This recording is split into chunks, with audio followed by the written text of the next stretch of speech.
mo, O Ginoo,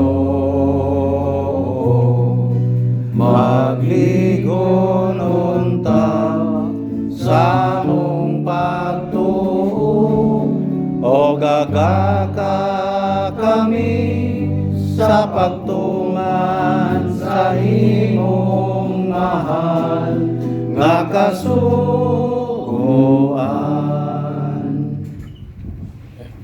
Pagbasa gikan sa Santos nga Ebanghelyo sumala ni San Lucas.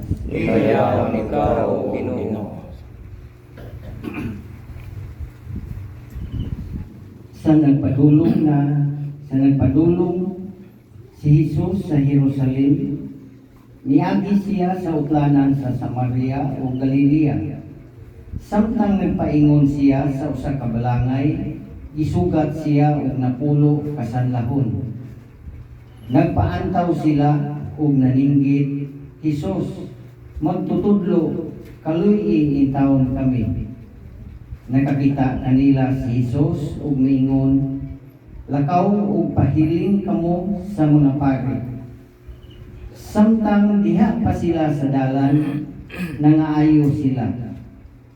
Ang usa kanila pagtan-aw nga naayo na siya, mibalik ug nagdaig sa Dios sa kusog nga tingog. Mihapa siya sa tiila ni Jesus ug nagpasalamat kaniya. Ang maong tawo sa Marianhon. Unya miingon si Jesus, "Dili ba napulo man kamo? Dili ba napulo man katawo ang nangaayo? Hain naman ang siyam. Ngano man nga kining dumuduong mao ra may mibalik aron pagpasalamat." Ug miingon kaniya si Jesus, "Tindog ug lakaw.